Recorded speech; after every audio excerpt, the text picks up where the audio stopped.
Eleições Paulista, bem-vindos a mais um episódio do seu projeto Mídias. Bem-vindo ao seu Mirincast. Eu sou o entrevistador Caio Dias França, do lado de Lucas Martins. E hoje, no episódio de hoje, a gente vai falar sobre o CMDCA. Mas claro que antes de tudo, a gente tem que apresentar nossas convidadas especiais. Meu nome é Laís e eu estou como presidente do CMDCA. Estamos no fim da nossa gestão. Uhum.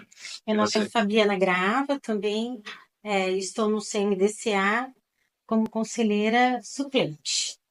Ótimo.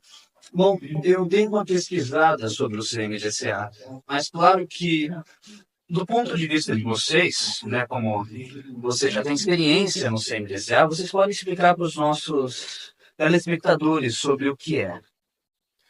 O CMDCA é o Conselho Municipal de Direitos de Criança e Adolescente aqui do nosso município.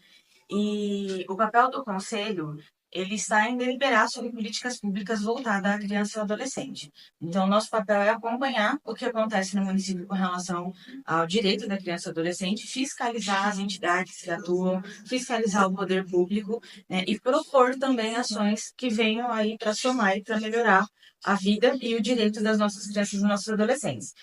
E, além disso, o próprio CMDCA também tem algumas ações que a gente executa ao longo do ano, que é para trazer realmente a conscientização, capacitação da rede de proteção, né, entre outras ações que contemplam o nosso trabalho também, sempre voltado a pensar no direito da criança e do adolescente e em como fazer com que eles sejam efetivados da melhor forma possível.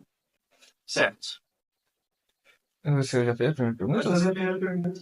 O que motivou vocês a trabalharem no CMDCA? E como foi o processo que assumiram seus cargos? Para assumir seus cargos? Respondendo.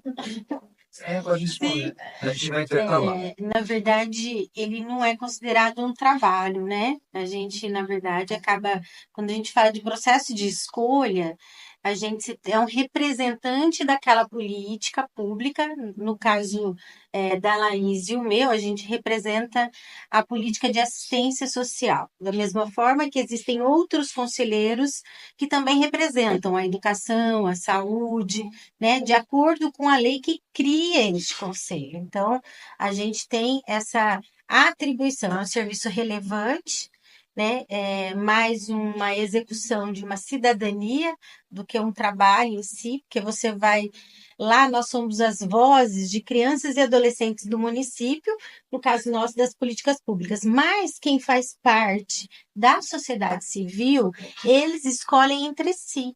Quem é que eles são escolhidos? De acordo com a lei, existem as organizações que escolhem esses representantes, né?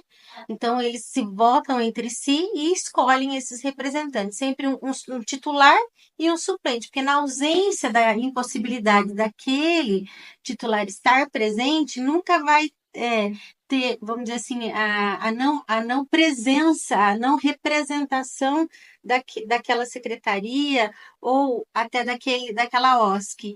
Então, ela vai estar sendo representada também pelo seu suplente. Então, não é um trabalho, né? É uma representação e um exercício de cidadania. Até porque a gente está como representante das crianças e dos adolescentes ali, né? Você tinha citado sobre o processo de leis que fazem. Como que as leis impactam os jovens e os adolescentes? Eu tenho uma pergunta também. Vocês me lembram meio que um conselho tutelar. Vocês são similares a isso? Não. Você sabe a diferença? Não.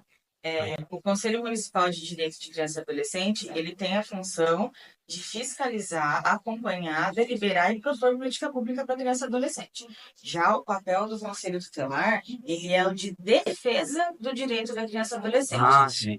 Existe uma grande diferença aí dentro de um sistema de garantia de direito de criança e adolescente. Ele é composto por 3 eixos. É o eixo da promoção, de defesa e de direito. Eu esqueci a palavra. Defesa, promoção e nós que somos O controle. o controle. Então, é defesa, direito e controle. O CMDCA, ele está no eixo do controle, porque nós fiscalizamos e acompanhamos se a promoção está fazendo direito e se a defesa está fazendo direito, vamos falar assim.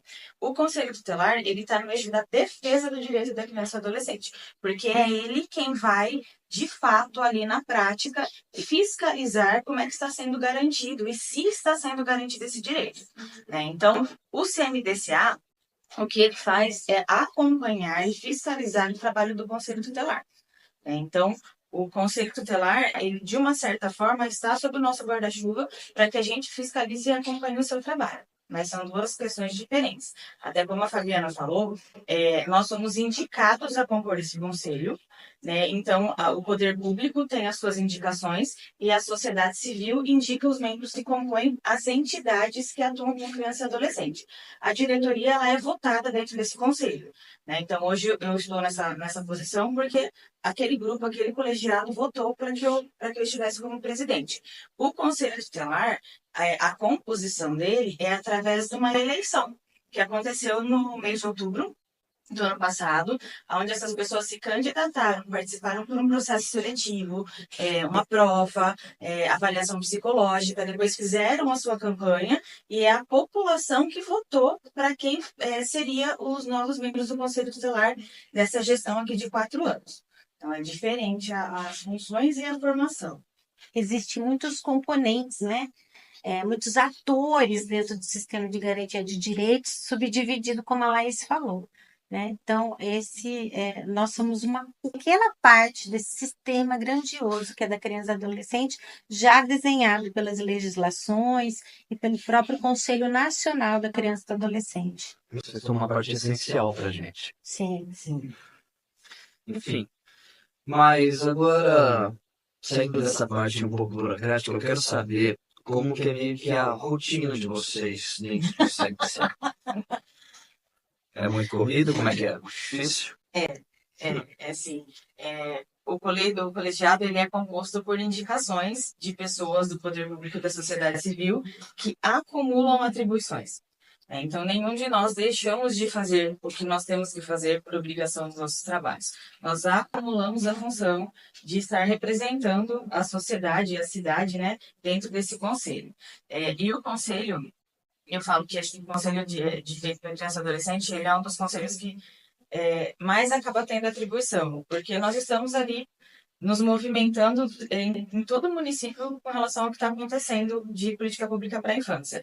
E nós também temos o fundo, né, que são os recursos que são utilizados e autorizados o seu uso através do conselho para que sejam aplicados. Então, a rotina do trabalho do CMDCA, ela acaba não sendo tão igual todos os dias, mas nós estamos ali respondendo questões do Ministério Público, respondendo questão da sociedade, respondendo às entidades, monitorando os projetos, abrindo edital para que as entidades possam apresentar os projetos, propondo as nossas ações ao longo das campanhas que a gente tem durante todo o ano, nos processos de reunião mensal que a gente faz e as extraordinárias, no acompanhamento com o Conselho Tutelar, que é constante. Então, é um trabalho que tem muita coisa a ser feita, muita coisa a ser feita mesmo. Burocrática e também setorial. A cabeça está quase explodindo. Tanto que vocês não falam. É muito ocupado. Tá, ô Lucas, você quer falar sobre os desafios? Sim, eu ia perguntar isso. Quais são os maiores desafios enfrentados para garantir o direito do adolescente e da criança?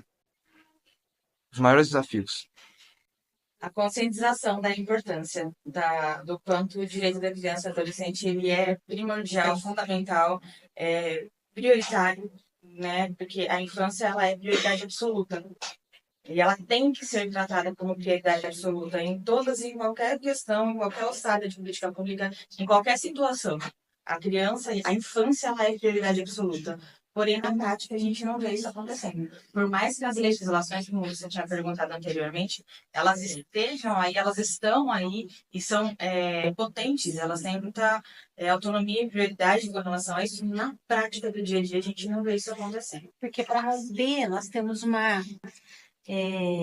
o grande desafio é romper a barreira cultural e estrutural que a gente tem. A gente vem de um processo de, se a gente olhar a nossa história, principalmente a história do Brasil, no processo da colonização, a gente traz marcas muito significativas, né, de olhar para a criança, e principalmente na criança e no adolescente, não só como um objeto, uma coisa, mas também de uma questão irregular que durante muito tempo foi se tratado. Qualquer situação que não se adequasse socialmente na ordem social estaria numa situação que a sociedade acharia um jeito, né, de suprir aquela necessidade, mas não como um sujeito de direitos como a gente vê hoje, né? Sim. Hoje as políticas públicas elas evoluíram muito, mas naquela época os homens daquela época entendiam como criança e adolescente, se você buscar na história, né, como era tratado mesmo a criança desde da escravidão mesmo, quando a gente traz, né, todo esse processo, a gente vai ver a apartação de tudo aquilo que não era normal socialmente. Sim, como você tinha citado sobre isso, eu estudei sobre história, essas coisas assim, porque eu gosto, uma matéria que eu gosto muito. Na Revolução Industrial na Inglaterra, as crianças eram utilizadas como mão de obra, Sim, porque as mãozinhas dela eram pequenininhas, aí cabia no negócio das máquinas. E as crianças, muitas crianças morreram nesse negócio. sim. E ainda morrem ainda. E não A só gente- nas máquinas, como nos tubos das chaminés. Mas como ainda existe trabalho infantil ilegal hoje em dia, vocês sabem algumas situações que crianças passam nesse tipo de caso? Nossa, Existe, né, um caderno, né, nacional que fala das piores formas de trabalho infantil, Nossa. né? Das piores formas de trabalho infantil. E a ONU, ela classificou as 10 piores. Se a gente olhar na nossa atualidade, hoje, algumas pessoas não enxergam, né, a questão do trabalho infantil, principalmente com o tráfico de drogas, que é uma vertente grande e que o tráfico tem aliciado muitos adolescentes e às vezes até crianças para esse universo, né? Que é muito mais apelativo, muito mais rápido. E aí se a gente falar de desafio, é isso que eu disse, não só estrutural, mas cultural. Para além disso, a gente, quando fala de trabalho infantil, a gente tem esse grande desafio hoje de combater, né? Não só o trabalho escravo, que existe, não é a nossa realidade de Lençóis, mas é a realidade do Brasil, e principalmente, né, a tomada desses adolescentes para o tráfico. Tá. Mas além desse exemplo do tráfico, vocês têm alguns outros exemplos que sejam Reais aqui do município? você quer com relação ao município? em relação ao mundo? Existe muito essa questão do trabalho infantil propagado no mundo. Porque, como a gente estava falando aqui, num contexto histórico, é muito recente a gente enxergar a criança como um sujeito de direito Sim. e que tem toda a sua peculiaridade de desenvolvimento. Até pouquíssimo tempo atrás, né, pouco tempo atrás mesmo, a gente está falando de coisa de 30 anos para trás, nem é tão antigo assim, a criança ela era vista como um adulto em miniatura. Sim. Então, ela não tinha seus direitos garantidos como um ser que tem uma parte de desenvolvimento toda especial para ela. Então, ela era tratada como um adulto pequenininho. E ela era obrigada a fazer o que um adulto faz. Né? Então, como você falou, lá da mãozinha, crianças de 3 anos que precisavam entrar na chaminés para fazer a limpeza. Né? Então, hoje é inconcebível a gente pensar nisso. Porém, como a gente vem falando, a legislação avançou. A cultura e a prática não acompanhou o avanço da legislação. Então, no mundo, a gente tem muita história com relação a isso. Se a gente for para os países aí onde tem produção de coisas em grande escala, em massa, a gente vai ver que ali estão as crianças trabalhando. Nossa. Se a gente for para a área rural, a gente vai ver que dentro das fazendas e etc. e tal, são as crianças que estão trabalhando. Né? Quando a gente vê na rua, né, a questão de vender produtos no sinal, essas coisas assim, que são as crianças que estão ali trabalhando.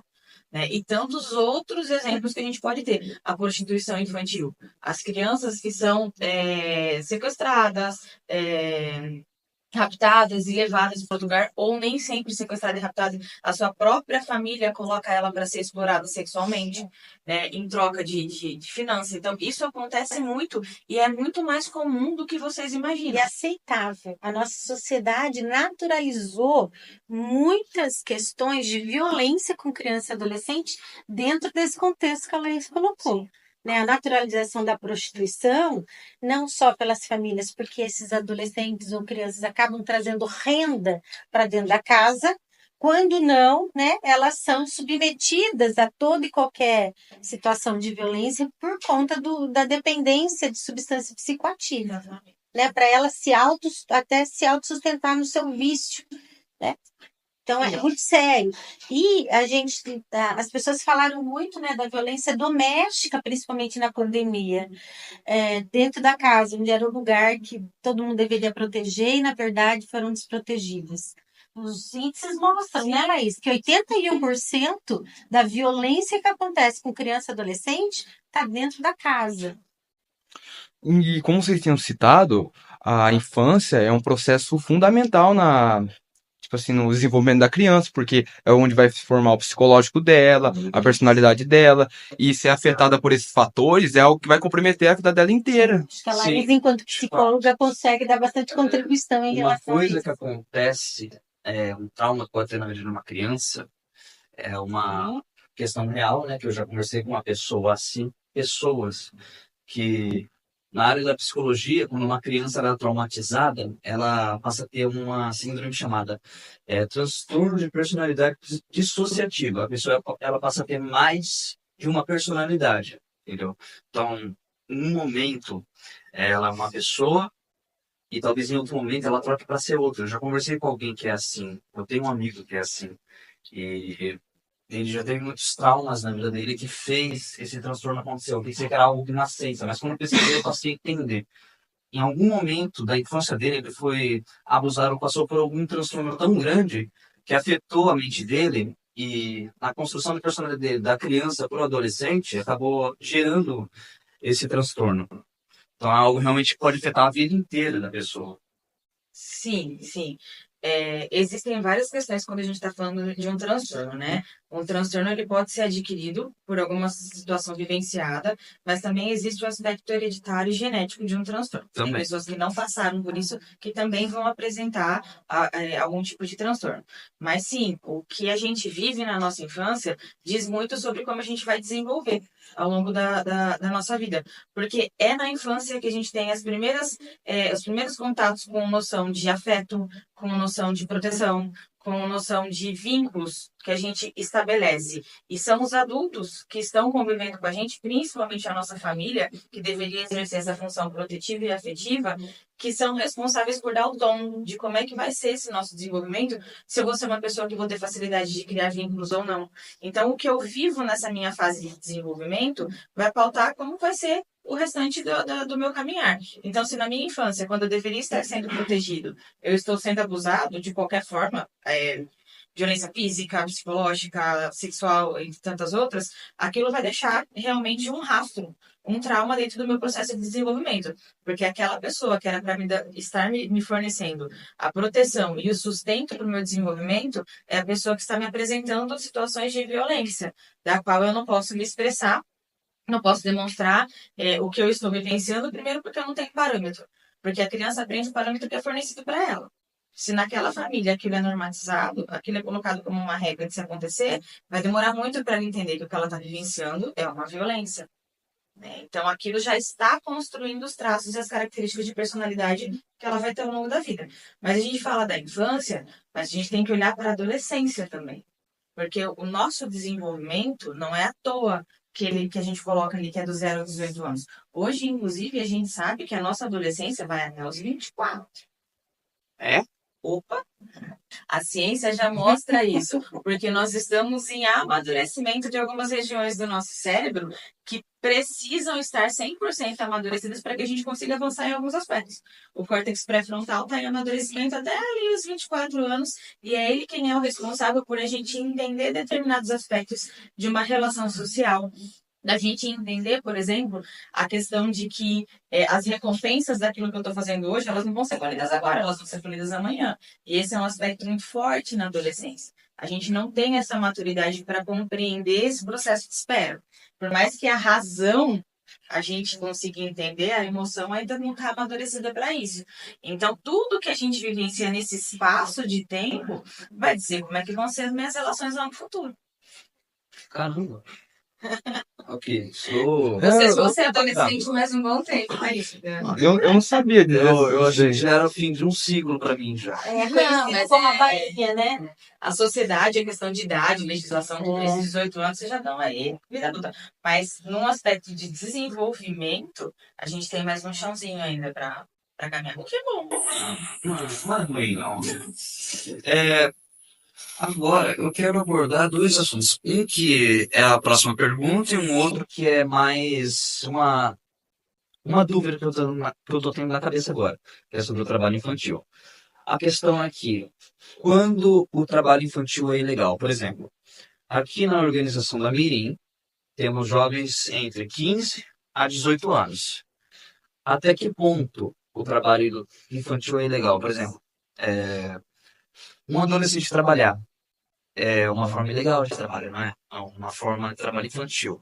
Mas na Mirim é legalizado. Eu tô com essa pergunta na minha cabeça. Existe a lei do trabalho, né? Uhum. Do jovem aprendiz, né? Então, o que a gente tem que olhar é assim, primeiro que o que está fora dessa faixa etária que a lei do menor aprendiz compreende aí, né? Já está com uma questão de trabalho infantil, vamos pensar na infância. Criança não trabalha. Né? Tem até uma musiquinha que fala isso, criança não trabalha, criança dá trabalho. Né? Porque a criança tem que dar trabalho para ela se desenvolver, ela não tem que trabalhar. E quando a gente está falando da adolescência, existe uma lei que vem para regulamentar tudo isso. Então, o que está compreendido dentro da lei da aprendizagem, ele pode ser executado de uma forma formal. Inclusive, é fundamental que aconteça para que o jovem se desenvolva, para que o jovem aprenda e consiga desenvolver suas características para poder entrar no mercado de trabalho de uma melhor forma e para que ele tenha os seus direitos garantidos, porque tem questões que o jovem não pode desenvolver no trabalho. As habilidades sociais, né, que a gente chama. Então, Questão de peso, questão de maquinário, algum tipo de produto que afetam o desenvolvimento. Tudo que é insalubre, perigoso, noturno. Às vezes a gente vê, inclusive, adolescentes trabalhando com bebida à noite, né? Alguns lugares acabam. Sim. Não tá aqui, não é público de vocês. Vocês entendem? Então tá fora da especificidade que é a lei de proteção. A lei exige para proteger e para dar normas, regras de como tem que ser esse desenvolvimento dessas habilidades sociais para o trabalho, preparando para o mundo adulto. É diferente você pegar adolescentes que trabalham de maneira informal, né, sobre um trabalho penoso, insalubre, né, noturno, com um ambiente cheio de bebidas ou envolto de drogas, né? Sim. Então, isso já se torna aí um ambiente para quê? Como a Laís disse, ele está em processo de desenvolvimento. Então, o que ele vai fazendo? Vai incorporando como natural, né? Como se fosse um hábito comum das coisas acontecerem. Então, a lei ela vem trazer para a gente que precisa ter o quê? Uma entidade certificadora, é isso que vocês estão. Num ambiente totalmente que lhe dê condições, não só de ambientais, mas também condições educacionais para desenvolver as habilidades de vocês, nessa faixa etária. O CMDCA trabalha em parceria com organizações ou instituições sociais? E como? O CNDCA, ele tem a parceria com todas as OSCs, as entidades da sociedade civil, que atuam com criança e adolescente. E, inclusive, para que possa atuar no município, é necessário que essas entidades elas tenham um registro no CMDCA. caramba. Então, não pode ter uma instituição sem fins lucrativos que atua no município com direitos de criança e adolescente, desenvolvendo ações para ele, que não estejam cadastrados, registrados no CMDCA. Então, debaixo do pano vocês estão supervisionando tudo. Não é por debaixo do pano, não. É por cima do pano, chacoalhando o pano na cara da universidade, falando, estamos aqui vendo o que você está fazendo. E não faz direito, não, que a gente cobra. Tá. Então, a gente tem essas parcerias. E é claro que, assim, com relação à questão das empresas privadas, nós precisamos de recursos para poder continuar executando um trabalho, para poder apoiar as entidades. Então, como é que esse recurso chega até o CMDCA? Através de doações, mas principalmente através da dedução da questão do imposto de renda, que as empresas direcionam para o Fundo da Criança e do Adolescente, e é esse dinheiro que ele é utilizado e aplicado na política da infância. Então, é através desse recurso, por exemplo, que esse projeto de vocês está acontecendo. Então, foi uma parceria do edital que a gente abriu de projetos, que a instituição aqui apresentou um projeto para o CMDCA que foi totalmente fiscalizado, analisado, aprovado, porque compete com as políticas públicas que precisam ser desenvolvidas na infância, e aí esse recurso foi repassado para a instituição para a execução desses projetos. E esse recurso ele também é aplicado em outras entidades e também dentro das ações que o fundo desenvolve. Então, essas parcerias acontecem dessa forma, com as entidades, com o poder público, com a prefeitura, que nós temos nós estamos ali dentro da prefeitura, mas nós não somos subordinados à prefeitura, nós trabalhamos em parceria, e com as entidades, com as empresas privadas, que, de uma certa forma, colaboram com a gente, fornecendo os recursos necessários para que a gente possa aplicar. Quando vocês criam leis, certo? O CMDCA Não? não tem o poder de criação de lei. A gente tem o poder de propor. Então, tipo, a pessoa Vocês têm que É propositivo. Vocês Uma é das uma- funções através de atos administrativos. Vocês têm que apresentar para a prefeitura? Tem que conseguir todos os trâmites necessários. Primeiro colegiado, né? O colegiado elabora, que ele entende que tem que ser elaborado, aí é passado os vereadores discutirem sobre o que está sendo proposto ali, para que possa virar política pública no município. Então, Tem que ser legal, né? Tem que ser tudo Tem que ser organizado. legal. Eu tô pulando etapas aí, tá? Porque eu não sei Não é falar. tão rápido assim. Eu não sei falar assim, passo a passo tão direitinho, tem muita coisa aí no meio. Mas a gente não tem o poder de criar. A gente tem o poder de propor, e essa proposição que a gente faz vai para as análises das próximas etapas que precisam acontecer aí, para que possa virar uma lei municipal. Entendi. Agora, uma pergunta curiosa. Pelo menos nos dias atuais, existe uma falta de compreensão ou uma resistência contra o CMDCA? Existe, eu acho que uma falta de compreensão. Isso talvez seja um olhar que o próprio CMDCA tem que diferenciar. A gente está tentando fazer isso, inclusive, nesse momento. As pessoas não sabem da existência do CMDCA. É verdade. Na verdade, a maioria dos adolescentes que tem aqui, imagino que nem sabiam o que era CMDCA. E nem eu também não sabia nem da existência disso. Para mim era só conselho tutelar e acabou. Então, Acho que é pouco falar nas escolas também, né, dessa questão de vocês. Isso devia ser mais abordado dentro das escolas e academias. Na verdade, a cada 2 anos a gente faz a gente faz a conferência da criança e adolescente. Eu não sei se vocês conhecem ou já participaram, né? Esse é um momento muito importante que o município para a cada 2 anos, não só para conferir a política que está atualmente de criança e adolescente, mas também para avaliar, e aí uma vertente maior do que todas. É onde as políticas nascem, do chão para cima. É onde os adolescentes estão ali participando e a gente convoca todos os adolescentes para estarem participando. E é essa não participação que a gente vive uma sociedade muito passiva. Eu deixo o outro escolher por mim. A gente, ao longo do tempo, foi deixando de ser um ser político. Não estou dizendo político no sentido partidário. Eu estou dizendo no sentido político de defesa da política da criança e adolescente. Vocês, como recebedores dessa política, deviam conhecer mais, não só os direitos, mas também os deveres, e estar em frentes como essa, né? De estar lá sendo ouvido, porque ali a sociedade para, né, naquele dia, para falar, o Brasil inteiro para falar sobre política pública de criança e adolescente e também criar novas diretrizes de trabalho, né, a nível nacional. É essas conferências, gente, que a gente tem hoje ganhos significativos de novas políticas públicas, de legislações que atendam os direitos da criança e do adolescente. Né? E é o único momento que ela nasce de baixo do município, do chão do município, para cima. Do contrário, a gente tem tudo que vem de cima para baixo, né? As legislações. Porque nessas conferências, o município, ele faz essa conferência aqui, reunindo, convocando os jovens para estar presentes, então são os adolescentes que estão ali, que vão dar propostas de melhoria para aquilo que eles estão enxergando que não está coerente com a vida deles. Então, essa proposta vem o eixo que vai ser trabalhado naquela conferência, e dentro daquele eixo principal, os jovens que estão ali vão fazer as proposições que eles entendem que precisam ser melhoradas no Brasil como um todo.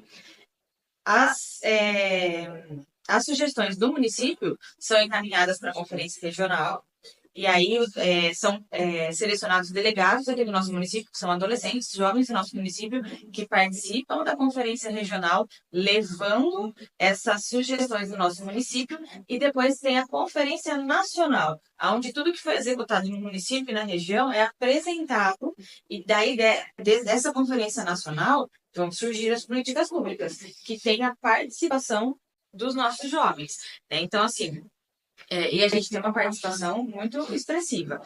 A cada 2 anos, né? Então, agora, enquanto na nossa gestão não aconteceu conferência, o ano que vem tem conferência. E a gente tem tido uma participação alta, tem sido legal. Porém, são poucas os jovens, inclusive, que se interessam. Então, isso tem um ponto. A gente entende que o CMDCA precisaria divulgar mais do seu trabalho. Porém, a gente entende também que existe aí, né, no universo adolescente, um número muito grande daqueles que estão desinteressados com relação a esses assuntos, porque não entende a relevância de vocês terem voz.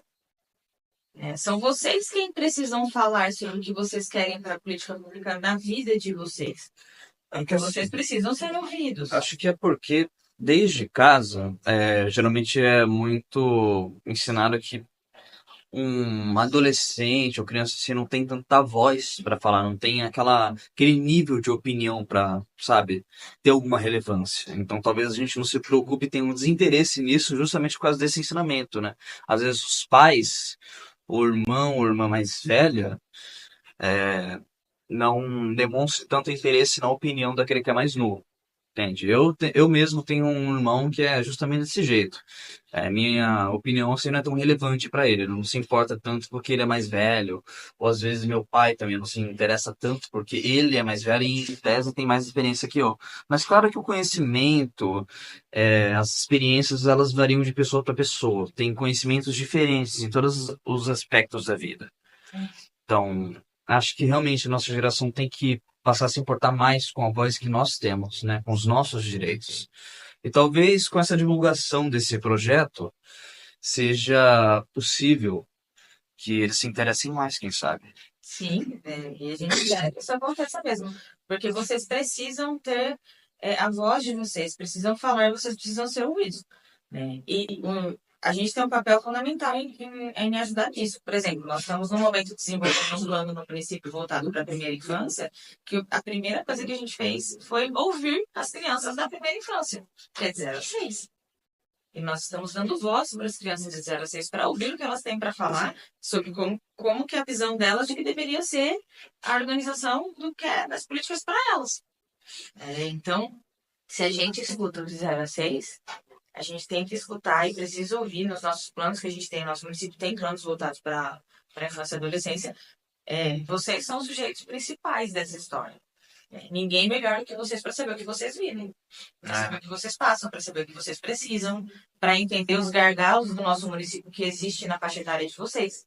Porque a gente sabe que existe uma falta, né, inclusive de visão da política pública na cidade que vocês estão. A gente oferece pouco para vocês. A gente sabe que precisaria oferecer mais para isso. A gente precisa dessa nossa parceria para ouvir. E é isso, o projeto de vocês ele é muito bacana. Com relação a que vocês tragam mais jovens aqui sentadinhos. Como que a sociedade pode se envolver ou contribuir para as ações do CMDCA? As nossas reuniões elas são abertas. Né? Então, qualquer pessoa pode participar das nossas reuniões, só não tem o direito ao voto. Onde a gente pode encontrar vocês? O CMDCA não tem uma sede. Na verdade, os conselhos, tirando o Conselho de Deus que tem a sede própria, os outros conselhos não têm uma sede específica. Já a nossa sede é na Secretaria de Assistência Social. E as nossas reuniões, elas são mensais.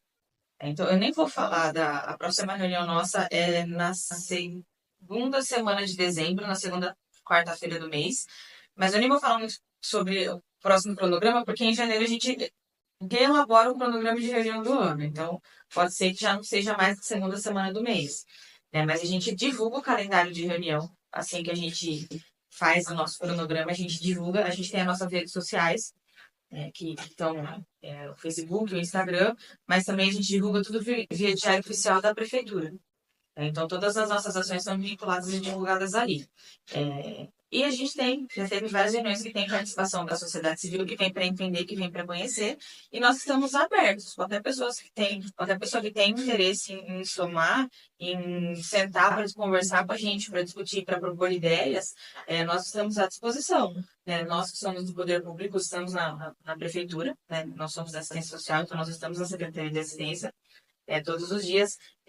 As entidades também participam do CMDCA, então também estão abertas para ouvir, né, o que a população tem para trazer. E é isso, a gente tem que ter essa relação muito próxima mesmo. Uhum.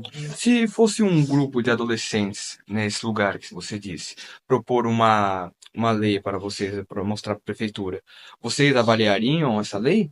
Com certeza, com certeza. Se vocês se organizassem e fossem conversar com a gente, a primeira coisa que a gente faria é levar vocês para uma reunião nossa. Para que vocês participem dessa reunião, para que vocês sejam ouvidos pelo nosso colegiado, para que vocês possam falar a ideia de vocês. E caso ela não esteja tão bem elaborada assim, que a gente sente, ela vai junto.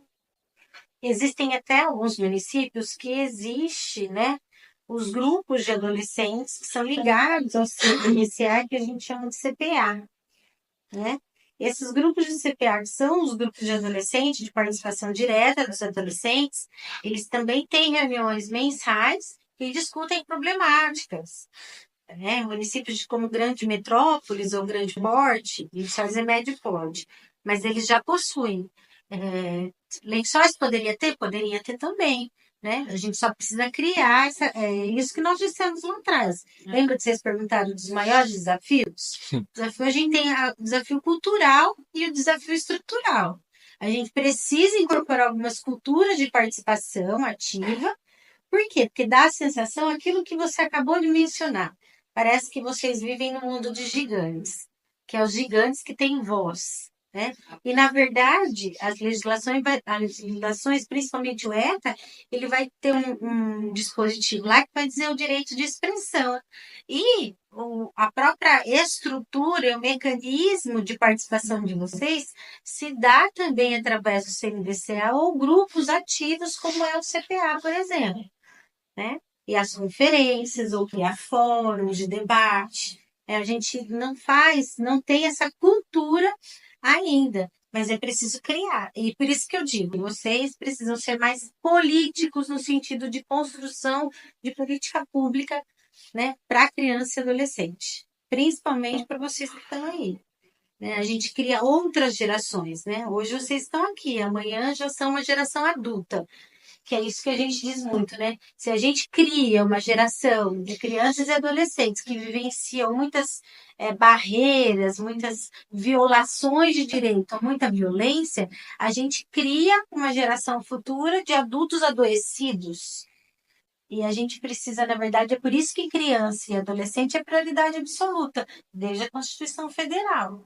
Só que na prática, como ela diz, a gente não tem isso muito organizado, né, no sentido mesmo cultural. Lençóis é um município que investe muito em criança e adolescente. A educação de Lençóis é uma educação de grande prestígio, né, de grandes privilégios que a gente pode ver se a gente fizer a comparação ao redor, né, da nossa própria regional aqui. Né? Nossa região aqui do Centro-Oeste, nós temos um avanço muito significativo. Nós somos referência, né, nesse aspecto. E ainda assim a gente para muito. E a gente por isso que a gente está aberto para discussão, para crescimento, né? Porque hoje a gente pensa assim, mas amanhã podemos mudar nosso pensamento. Eu acho muito interessante que vocês incluem realmente os jovens, né? Como o Caio tinha dito, eu não ouvi muito falar sobre o CMDCA. E eu acho muito interessante isso daí que vocês, tipo assim, vocês acolhem os jovens mesmo. Acho muito, muito legal, bacana. Tá. Agora passando para perguntas mais pessoais, no ponto de vista de vocês, o que vocês acham que tem que mudar na sociedade para melhorar a qualidade de vida dos jovens? A cultura. A cultura. É.